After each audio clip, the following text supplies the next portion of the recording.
কৃষ্ণ কৃষ্ণ শুধু শ্রী কৃষ্ণ। মুকুন্দ সরকার যখন নাড়ু খাচ্ছে, রঘুনন্দন দেখছে একটা বাচ্চা ছেলে ছুটে এলো, কবিরাজ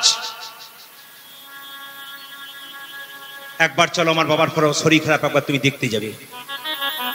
ছোট্ট ছেলে 5 বছর বয়সে, দিয়ে তাকান, একবার দেখতে যাবে। তোর বাবার কি হয়েছে রে? খুব পেটে যন্ত্রণা, বাঁচবে না, এখনই চলো। জানো কবিরাজ, তুমি যদি না যাও, আমার বাবা মরে গেলে আমার মা পৃথিবীতে নেই, অনেক আগেই চলে গেছে। তোর মা মারা গেছে? বাবা, যারা এতক্ষণ ধরে কীর্তন শুনলেন তাদের কাছে নিবেদন রইল, যে যেখানে বসে আছেন হাত তুলে একবার বলুন, রাধা রানী কি। বেশ, একবারে শব্দ না করে, মদন মোহন কি, হরিবাসর কি। ডান দিকে কম বয়সে ছেলে আছে, গলায় মালা আছে। এখানে অনেক ভক্ত আছে, গলায় মালা না থাকলেও কীর্তন শুনছে, একটু মন দিয়ে শুনবেন। সংসারে দুটো দেবদেবীকে পুজো করুন। কৃষ্ণকে পুজো করতে হবে এমন কোনো কথা নয়। কৃষ্ণকে পুজো করবার আগে জীবন্ত দেবদেবী দুটো বাড়িতে বসে আছে, তাকে পুজো করুন। কীর্তন শুনে কোনো লাভ হবে না যদি আসল জায়গাটা ফাঁক রেখে দিন। আপনি কীর্তন শুনছেন, হরিবল বলছেন, হাততালি দিচ্ছেন, আনন্দে নাচছেন, পাগল হয়ে যাচ্ছেন, মা বাবা খাবার জন্য কেঁদে বেড়াচ্ছে, এরকম কীর্তন শুনে তোমার কোনো লাভ নেই। ভগবান কৃষ্ণ সুদামাকে বলেছে, সুদামা, এই জগতে 3 রকমের গুরু আছে। প্রথম গুরু পিতামাতা, যার থেকে জন্ম পেলি সেই দিকে কেঁদে বেড়ায়, তবে তোর কৃষ্ণ ভজন করা বেথায় চলে যাবে। দ্বিতীয় গুরু ব্রাহ্মণ, যে আমাদের বেদকর্ম কুলধর্ম শেখায়, তাকে আগে সম্মান দিতে শেখ, তবে তোর কাজ হবে। বাবা মাকে আগে সম্মান দিয়ে সংসারে, তবে তোর লাভ, নইলে লাভ নাই। তুই যখন মায়ের পেটে ছিলি তখন তোর মা কত দেব মন্দিরে কেঁদে কেঁদে বারবার বলেছে, হে গোবিন্দ, যদি একটি সন্তান পাই, টাকা পয়সার দরকার নাই, শুধু মা ডাক শুনতে পেলেই আমার লাভ। অনেক ছেলে জন্মনে বাবা মাকে বলে, তুমি আমায় দিয়েছো কি? বাবাকে বলে, তুমি আমার কি করেছো? তোকে যে পৃথিবীর আলো দেখিয়েছে এইটাই ঠিক। কত ছেলে তো জন্ম নিল, বাবা মায়ের কিছু নাই, বিরাট ম্যাজিস্ট্রেট হয়ে গেল, বিরাট প্রফেসর হয়ে গেল। তুইও করে দেখা। বাবার কাছে চাইছিস কেন? জন্ম দিয়েছে, পৃথিবীর আলো দেখলি, এটাই তো তোর সবচাইতে বড় ব্যাপার। তুই এবার বাবাকে বলছিস কেন তুমি দিয়েছো কি? এটা অনেকের প্রশ্ন। তুমি আমায় কি দিয়েছো? কি দেবে তোকে? তো জন্ম দিয়ে দিয়েছে, আবার কি দেবে? বাবা মায়ের মতো আপন পৃথিবীতে কেউ হয় না। যতই আপনি চেষ্টা করুন, রাত্রিবেলায় গান শুনে বাড়ি যাবেন, বাড়ির সবাই ঘুমাবে, একজন দরজার সামনে দরজাটা খুলবে আর বেরোবে, তিনি হলেন মা। ছেলে যদি বাইরে থাকে, মা কি কখনো ঘুমাতে পারে? বাবা, একটা একটা করে শুনবেন, কোনো শব্দ নেই। মায়ের মতো আপনে কেউ হয়। একটা মায়ের পেটে একটা বাচ্চা 10 মাস 10 দিন জায়গা হয়, সেই ছেলে বড় হয়ে যখন কলকাতায় ফ্ল্যাট কেনে, মা বাবার একদিনের জন্য জায়গা হয়। বাবা হলো বাড়ির ছাদ আর মা হলো খুঁটি। এই দুটো যেদিন নড়বড় হয়ে যাবে, সেই দিন বুঝবে সংসারে আপন বলতে কেউ। বাকি যারা আছে, যতক্ষণ দেবে ততক্ষণ, না দিলে নিতাই গৌর হরি বল। আপনিও মা হয়েছেন, অনুভব করছেন, আপনিও বাবা হয়েছেন, অনুভব করছেন, বাবা হবেন, অনুভব করবেন যে বাবা মায়ের মতো আপন কেউ। ছেলে যাচ্ছে বাজারে, স্ত্রী বলছে, শুনছ, 1 থলে হাট এনো, আমার ভাই আসবে। ঠিক আছে। মেয়ে বলছে, বাবা হাত ঘড়িটা আনতে বলেছিলাম, কই? এনে দেবো মা। ছেলে বলছে, বাবা মোবাইল ফোনটা বলেছিলাম, কই? এনে দেবো। সবাই বলছে এই চাই সেই চাই। একজন দরজার সামনে দাঁড়িয়ে বলছে, খোকা সাবধানে যাস, আর সময় মতো খাবার খেয়ে। যার জন্য আপনি ভাবলেন না একটা কাপড় কিনতে হবে, যার জন্য ভাবলেন না 2টো রসগোল্লা আনতে হবে, সে আপনার জন্য দরজায় দাঁড়িয়ে ভাবছে। কত অকৃতজ্ঞ মানুষ আমরা। এই দুটো বৃদ্ধাকে 2টো মিষ্টি দিতে গেলে কষ্ট হয়, আর ছেলেকে নতুন নতুন জামা প্যান্ট দিনের পর দিতে পারি, আদর করতে পারি, কিন্তু মা বাবাকে দিতে পারি। বেকার বেকার বেকার, গোটাটাই বেকার, গোটাটাই বেকার, গোটাটাই বেকার, যদি ওই জায়গাতে কিছু না করতে পারি। দুর্গার অষ্টমীর সময় উপবাস করেছ, লোককে দেখাচ্ছ আমি উপবাস করেছি, নতুন কাপড় পরে পুষ্পাঞ্জলি দিয়ে যাচ্ছ। মা দুর্গা যেন বলতে চাইছে, মাটির প্রতিমার কাছে এসেছিস, জীবন্ত দেবদেবী দুটোর কাছে গিয়েছিলি। নিজে নতুন কাপড় পরেছিস, খবর নিয়েছিস ওরা পেল কিনা? তুই যদি উপবাস করে পুষ্পাঞ্জলি দিস, মা বাবা যদি খেতে না পায়, মাটির প্রতিমা পুজিস রে তুই, আগে পুজ গিয়ে ঘরের মা বাবাকে। কীর্তন শুনে কোনো লাভ হবে না যদি এই জায়গাটা আপনারা ঠিক না করতে পারেন। আমি মায়েদেরকে বলবো, আজকে যে 40, 10 বছর পরে 50, তারপর 60, আপনার ছেলে যখন বড় হবে, আপনি যদি কাউকে কাঁদান, তৈরি হয়ে থাকুন, আপনার ছেলেও আপনাকে কাঁদাতে কাঁদাতে ঘর থেকে বের করবে। সেই দিন আপনি বলবেন কি অন্যায় করলেন। কয়েকদিন আগে একটা আসরে একজন মা এসে কাঁদছে, বাবা প্রদীপ 3টে ছেলে ইঞ্জিনিয়ার, ডাক্তার, মাস্টার, ভাত পায় না, কাপড় পায় না, যন্ত্রণা, খুব প্রচন্ড যন্ত্রণা, কীর্তন করছো বলে দাও কেন?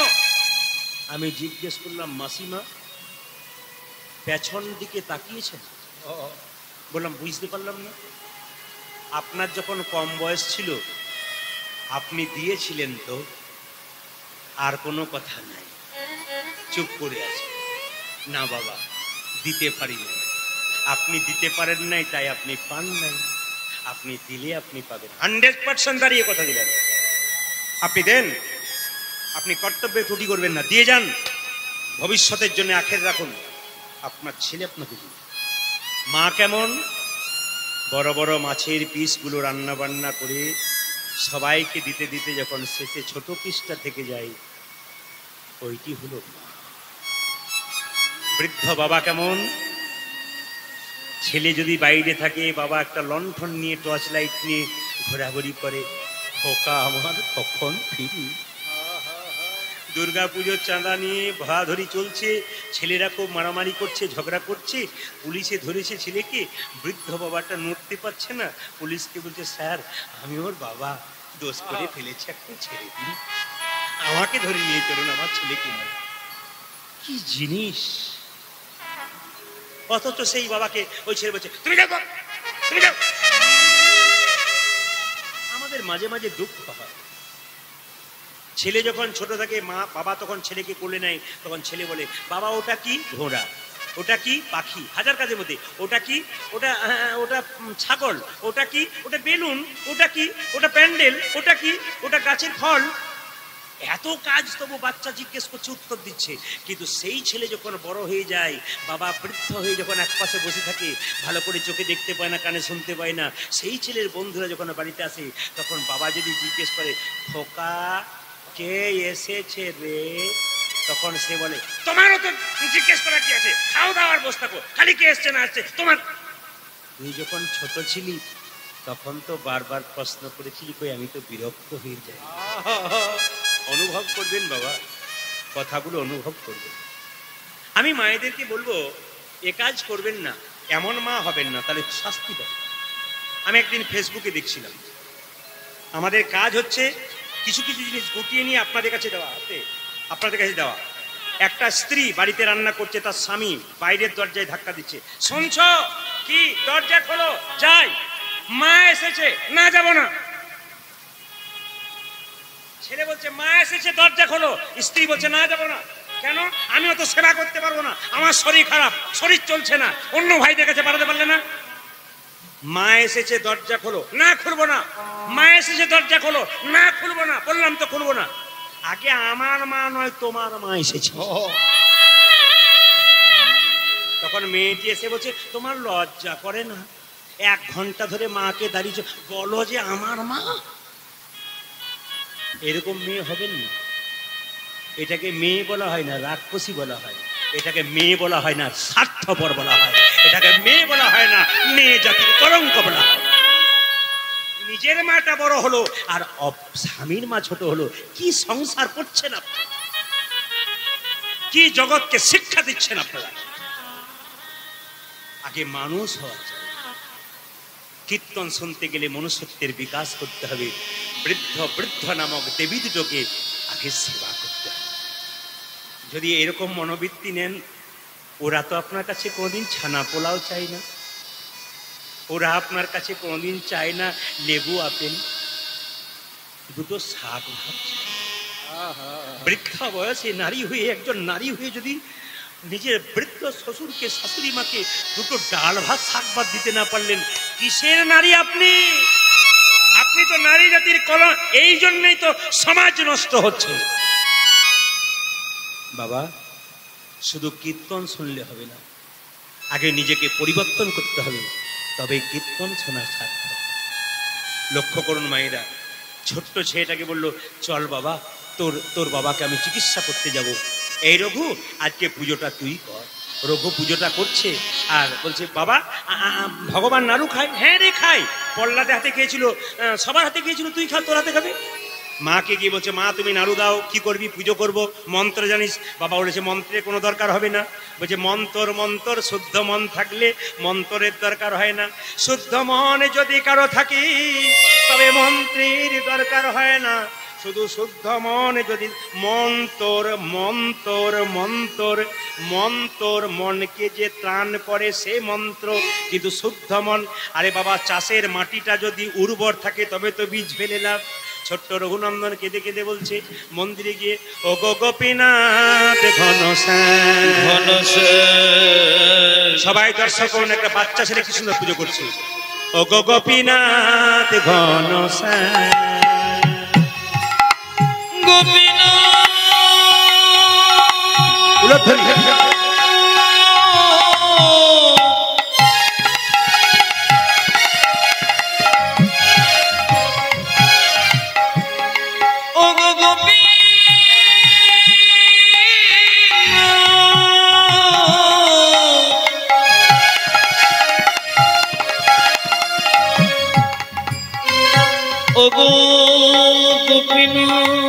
তুমি ঘন শ্যামে শ্যামে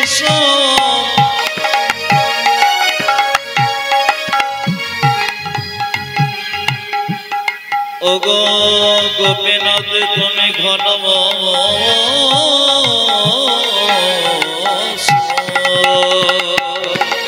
আজ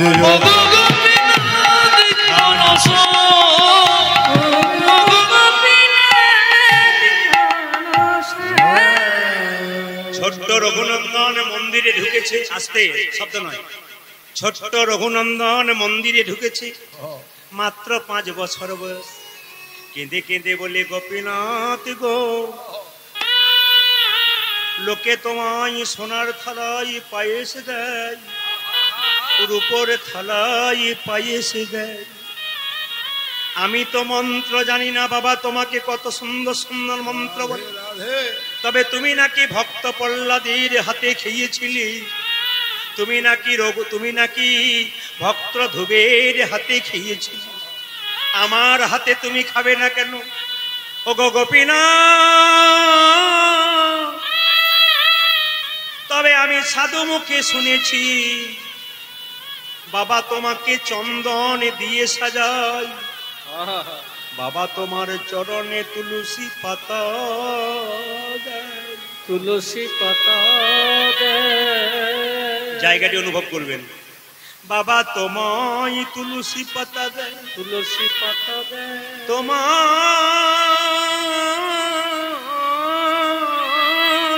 চন্দন দেয়, চন্দন গঙ্গা থেকে জল এনে তোমার চরণে ধুয়াই, তোমার চরণে ধুয়ায়ে। কিন্তু ওগো গোপীনাথ, ওগো গোপীনাথ,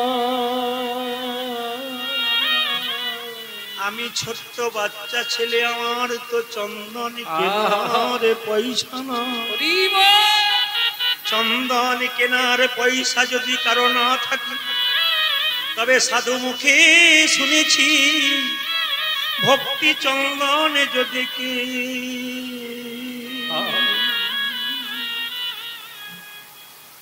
যদি কেউ গোবিন্দের চরণে দিতে পারে, দিতে পারে। কীর্তন কেমন জিনিস দেখুন, আসরের শুরু থেকে শেষ প্রান্ত পর্যন্ত স্টপ হয়ে বসে আছে। কেন? কীর্তনে যখন প্রেমে মানুষ ডুবে যায় তখন পেছন দিকে তাকায় না কে কোথায় আছে, বিভোর হয়ে যায়। তা আমরার দিকে লক্ষ্য করে দেখলাম, যত কম বয়সের ছেলেগুলোকে দেখলাম পেছনে যারা আছেন তারা বিভোর হয়ে আছেন। প্রেম যেখানে থাকে ভক্তি সেখানে থাকে। একটু লক্ষ্য করুন, ছোট্ট ছেলেটা কেঁদে কেঁদে বলছে, ও গো গোপীনাথ চন্দন কেনার পয়সায় আমার, কিন্তু ভক্তি চন্দন তোমার,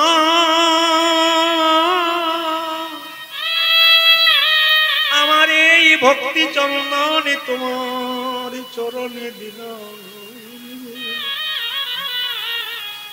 গঙ্গা জল নাই বা রইল যদি দুফোটা নয়নের জল, কৃষ্ণ প্রাণ গোবিন্দ বলে নিতাই গৌর হরি হরি। কেউ যদি গোবিন্দের চরণে দিতে পারে গো, আমি চোখের জল দিয়ে তোমার চরণ ধুয়ে দিই।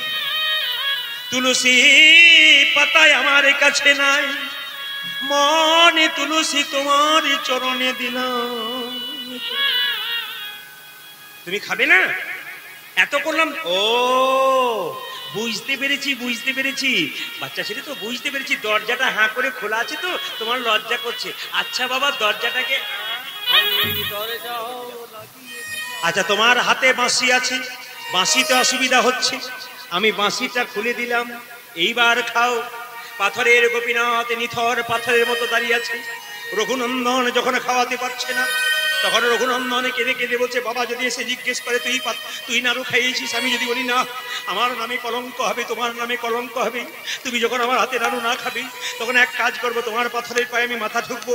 গোপীনাথ গোপীনাথ গোপীনাথ। রক্ত আর চোখের জলে মন্দির ভেসে যাচ্ছে। পাথরের ভগবান মনে মনে ভাবে, রঘুরি রঘুমনি লোকে আমায় সোনার থালায় রূপোর থালায় পায়েস দেয়, পায়েস দেয়, কিন্তু তোর মতো এমন করে কেউ কেউ রক্ত আর চোখের জল দিয়ে আমার চরণ ধুইয়ে দেয় না। ধুয়ে দেয় না। আমি যদি তোর নাড়ু না খাই, তবে গীতাতে যে প্রতিজ্ঞা রবে না, পত্রং পুষ্পং ফলং তয়ং যো মে ভক্ত প্রযচ্ছতি তদহম পরিহিতমস্মানি প্রদাত্মম। কেউ যদি ফুল দেয় তাই গ্রহণ করি, কেউ যদি পাতা দেয় তাই গ্রহণ করি, কেউ যদি পাতা পেয়ে একটু জল দেয় আমি তাই গ্রহণ করি। তুই মাথা ঠুকে রক্ত আর চোখের জলে আমার চরণ ভাসিয়ে দিলি। আমি যদি নাড়ু না খাই, তবে গীতাতে যে আরো প্রতিজ্ঞা রবে না। আমি যে বলেছি, যে আমায় যেমন ভাবে ভালোবাসে আমি তাকে তেমন ভাবে ভালোবাসি। পেছন থেকে পাথরের গোপীনাথ হাত বাড়িয়ে বলল, রঘুনান নান নারদে রঘুনন্দন নারদে রঘুনান নারদে রঘুনন্দন নারদে গোপীনাথ নারু খাও, গোপীনাথ নারদ গোপীনাথ নারু খাও, গোপীনাথ এই দেখুন, এই দেখুন, এক এক করে সব নাড়ুগুলো খেয়ে নিচ্ছে। রঘুনন্দন বলছে, তুমি বাবার কাছে এত নাড়ু খাও না, আমার কাছে এত নাড়ু খাচ্ছ কেন? পাথরের গোপীনাথ বলছে, সবাই আমায় ডাকে রে রঘু, তোর মতো এমন করে চোখের জলে ভেসে কেউ আমায় চোখের জলে ভেসে কেউ ডাকে না। মানে চোখের জলে ভেসে কেউ ডাকে ওই না। আমায় চোখের জলে ভেসে কেউ ডাকে না। তন্তে তন্তে সবাই ডাকে, চোখের জলে ভেসে কেউ ডাকে না। আমায় তন্তে তন্তে সবাই ডাকে, আমায় চোখের জলে ভেসে কেউ ডাকে না। কান্দে কান্দে সবাই ডাকে, আমায় চোখের জলে ভেসে কেউ ডাকে না। কান্দে কান্দে সবাই ডাকে। আমায় চোখের জলে ভেসে কেউ ডাকে না। আমাদের চোখের জলে ভেসে কেউ ডাকে না। সব নাড়ু পাথরের গোপীনাথ খেলো, একটা হাতে নিল। ওটা হাতে নিলে কেন? প্রসাদ করবো, ওটা রেখে দাও না। ওটা প্রসাদ করবি না, ওটা তোকে খাওয়াবো না। আমি খাবো না। বাবা জিজ্ঞেস করে প্রসাদ করে, তখন কি করবো? না তোকে খাওয়াবো। পাথরের গোপীনাথ মন্দির থেকে বেরিয়ে বলল, তুই নাড়ু খাবি না? রঘুনন্দনকে হা করিয়ে বলল, রঘুনন্দন নাড়ু খা রে। রঘুনন্দন নারদ রঘুনন্দন নাড়ু খা রে। রঘুনন্দন নারদ গোপীনাথ নাড়ু দাও, গোপী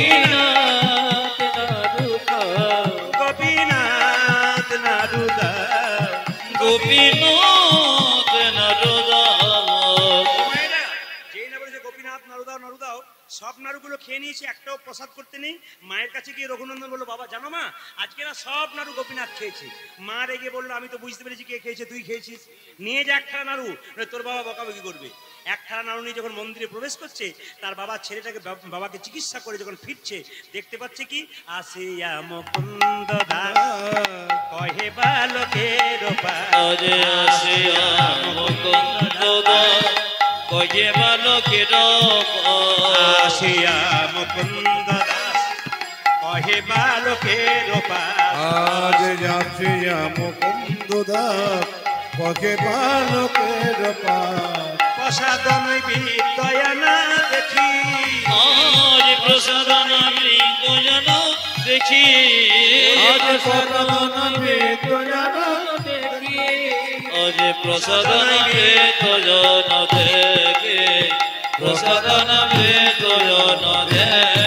আমি দেখিব কেমন পূজা দিয়েছ, আমি দেখিব কেমন পূজা দিয়েছ, আমি দেখিব কেমন পূজা দিয়ে আমি দেখিব কেমন পূজা দিয়েছ।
আসুন মুকুন্দ সাথে ছেলে রঘুনন্দন বড় হলো, সবাই মিলে হাত তুলুন।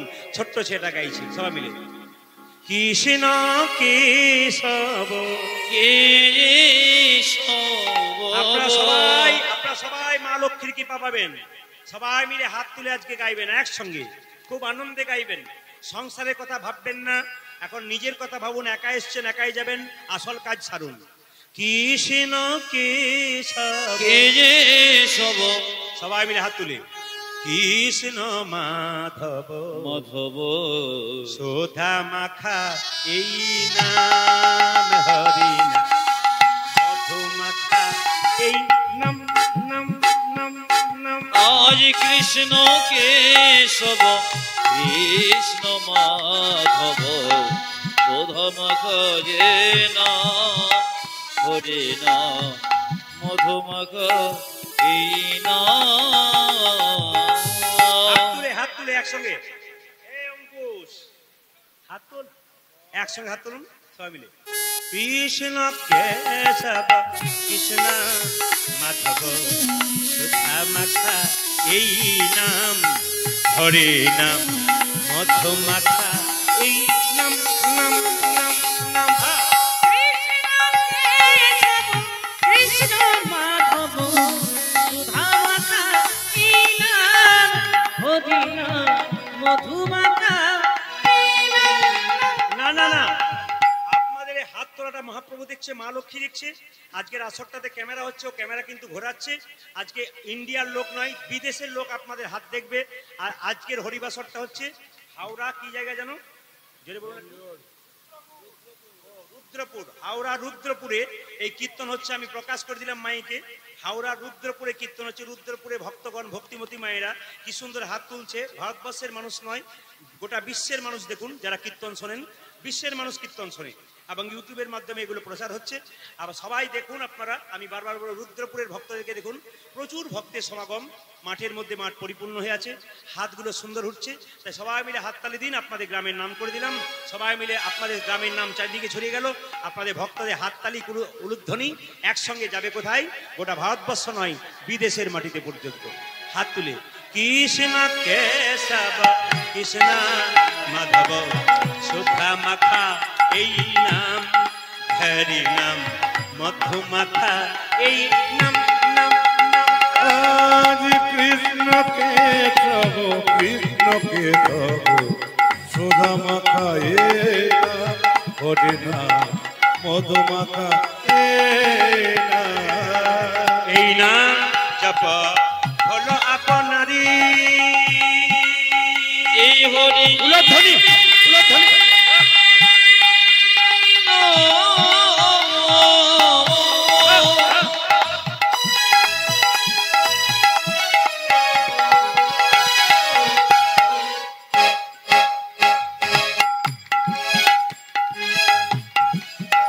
এই মধুমা করে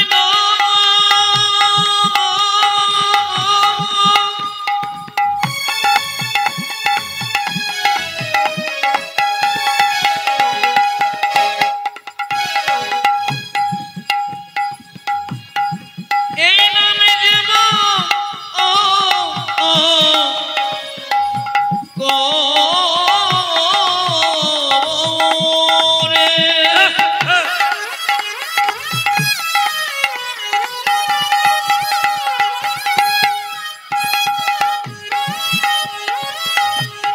সারি সারি মুদক যাবে গো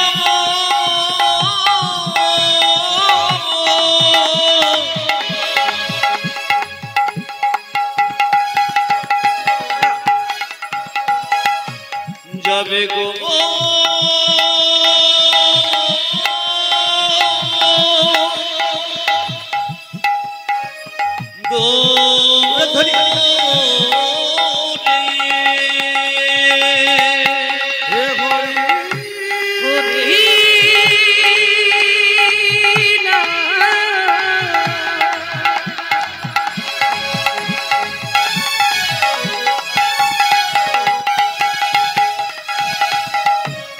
এই মধু মাখা কৃষ্ণ নাম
সুন্দর কি, মদন মোহন কি, হরিবাসর কি, সাধুগুরু বৈষ্ণব কি, যাদের ঘুম আসছে তাদের কি না, পরীক্ষা হয়ে গেল আপনার কত ডুবে গেছে। আচ্ছা এই মাসটি কি মাস? আস্তে, এই মাসটি কি মাস জোরে বলুন। আশ্বিন। হ্যাঁ, আমি আশ্বিন মাস জিজ্ঞেস করি নাই। আপনাদের মাটিটা খুব ভালো, কেন বলুন তো? হাওড়ায় প্রচুর জায়গায় গান করেছি, কিন্তু কিছু কিছু জায়গায় এত ভালো যেখানে নেশাসক্ত মানুষ থাকতে পারে কিন্তু আসরে আসতে পারে না। কমিটির একটা পাক্কা মানে শক্ত আছে আর কি। এখানকার কমিটির এত বল আছে যে নেশা যারা করে তারা ধারে পাশে আসতে পারে না। আমি কালকে যেখানে গাইছিলাম, জায়গাটার নাম করব না, 80% লোক এইখানে গুঁজেছে, পিঠে গুঁজেছে, এসে বলে চালিয়ে যা, সারা রাত্রি চালিয়ে যা।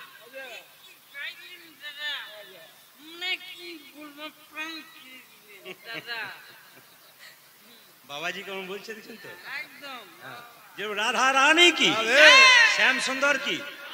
আচ্ছা মায়েরা, দামোদর মাস মানে কি? আসতে, দাম উদর, দাম মানে কি দড়ি, উদর মানে কি পেট। মা যশোদা দড়ি দিয়ে কৃষ্ণের পেটটা বেঁধে দিয়েছিল। না না, দড়ি দিয়ে কখনো কৃষ্ণকে বাঁধতে পারে? শাস্ত্র বলছে প্রেমের দড়ি দিয়ে বন্ধন করেছিল। এই দামোদর মাসের কথা একটু আপনাদের বলবো। কালী পুজো আসছে, এই 3টি মাস খুব গুরুত্ব, আস্তে আস্তে আস্তে, জীবনে 3টি মাস খুব গুরুত্বপূর্ণ। মাঘ মাস, বৈশাখ মাস আর কার্তিক মাস। একাদশী হচ্ছে শ্রেষ্ঠ সমস্ত উপবাসের মধ্যে, সমস্ত নদীর মধ্যে গঙ্গা শ্রেষ্ঠ, সেরকম সমস্ত বছরের মাসের মধ্যে কার্তিক মাস হলো শ্রেষ্ঠ। এই মাসে আপনারা বোনাস পান। সরকারি চাকরি যারা করে বা কোম্পানির চাকরি যারা করে, পুজোর সময় যেমন বোনাস পাওয়া যায়, এই মাসটাতে বাড়তি কিছু আপনাদের পাওনা থাকে। এই মাসে এই কাজগুলো করলে আপনাদের লাভ আছে। কি কি শুনে রাখুন। এই মাসে, বৈশাখ মাসে কি করতে হয়? জল দান করতে হয়। কোনো পথিক পেরিয়ে গেলে সে না খেলেও তাকে জিজ্ঞেস করতে হয়, বাবা একটু জল সেবা করুন, নিয়ম। সে না খেতে চাইলে আপনার ভালোবাসাতে একটু খাবে, জল দান।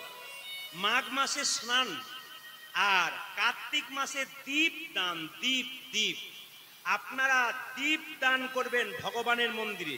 সে সকালেও করতে পারেন, দুপুরেও করতে পারেন, রাত্রি। কিন্তু দামোদর মাস শুরু হয়ে গেছে কখন থেকে বলুন তো? কখন থেকে? লক্ষ্মী পুজোর পূর্ণিমার দিন থেকে শুরু হয়েছে। আগামী রাস পূর্ণিমাতে শেষ হবে। কিন্তু আস্তে, এইদিকে তাকাবেন। এই যে দীপ দান, এই যে আমাদের দুর্গা কালী পুজোর সময় দেখবেন দীপ দান হয়, এর আরেক নাম দীপান্বিতা। এর আরেক নাম দেখবেন কি, যেটাকে বলা হয়, হ্যাঁ কি বলা হয় কালী পুজোর সময়? কি দেওয়ালি, দেওয়ালি বলা হয় না? আর দীপাবলি, দেওয়ালিও বলা হয়, দীপাবলি বলা হয়, দেওয়ালি বলা হয়। এটা শুধু এই সময় নয়, এটা আরেকটা যুগে ছিল, ত্রেতা যুগে। রামচন্দ্র এবং সীতা 14 বছরের জন্য বনবাসে গেল, রাবণকে হত্যা করলো, রাক্ষসগুলোকে হত্যা করলো। যখন ফিরে এলো, সমস্ত অযোধ্যাবাসী, সমস্ত অযোধ্যার মানুষ গোটা অযোধ্যাটাকে একবারে আলোয় আলোয় সজ্জিত করেছিল। সেই দিনও দীপাবলি হয়েছিল। আবার যদি দাপরে যান, সেখানেও দীপাবলি পাবেন। কেন বলুন তো? পঞ্চপাণ্ডব যখন দ্রৌপদীকে নিয়ে কোথায় গিয়েছিল? 12 বছরের জন্য বনবাসী গিয়েছিল, আর 1 বছর অজ্ঞাতবাস ছিল, নিয়ে 13 বছর।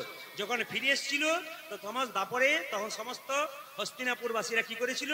দীপ দান করেছিল।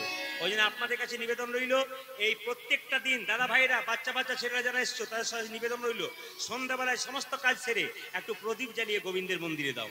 দীপ দান করলে লাভ হয়, বাড়তি সুযোগ কিন্তু এই সময় পাওয়া যায়। তা ছোট্ট ছেলে যখন রঘুনন্দন জন্ম নিল, বাবা এই গানটা গাইতে লাগলো। লক্ষ্য করুন, এক সময় সে যখন বড় হয়ে গেল, তখন তার বাবা বলল, এইদিকে আয়, কৃষ্ণ কথা শোন, হরি কথা শোন। বাচ্চা ছেলেটার বাবা কি করছে না, নাড়ু খাওয়াচ্ছে। সবাই দর্শন করুন, নাড়ু খাওয়াচ্ছে, মাথায় কাপড়টা নিন, সবাই দর্শন করুন কিভাবে গাইছে দেখুন, সবাই মিলে দর্শন করুন। বাতাসার থালাটা দিন, বাতাসার থালাটা দিন, সবাই মিলে দর্শন করবেন এই জায়গাটি। মুকুন্দ সরকারের ছেলে বড় হলো, সে গাইছে মামা। বাতাসা কিন্তু প্রচুর রাখা আছে, আপনারা সবাই পাবেন, শুধু দর্শন করুন। মুকুন্দ সরকার গাইছে আর ছেলে দেখছে রঘুনন্দন। মামা অন্তর মন্দিরে, মন্দিরে একবার উলুদ ধরে দিদি।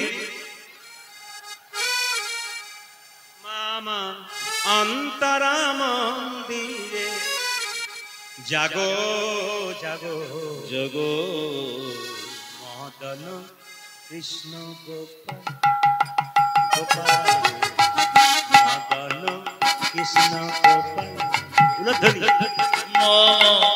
অন্তর মন্দিরে জাগো জাগো মদন কৃষ্ণ গোপাল গোপাল মদন কৃষ্ণ গোপাল অন্তর মন্দিরে জাগো জাগো মদন কৃষ্ণ গোপাল গোপাল মদন কৃষ্ণ গোপাল মন অন্তর মন্দিরে জাগো জাগো মদন কৃষ্ণ গোপাল গোপাল মদন কৃষ্ণ গোপাল লয়ে রাধা বামে এসো ব্রজ ধামে লয়ে রাধা এসো ব্রজ ধামে এসো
এসো এসো বিধারী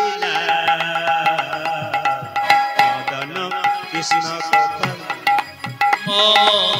অন্তর মন্দিরে জাগো মদন কৃষ্ণ গোপাল মদন কৃষ্ণ গোপাল কবিরা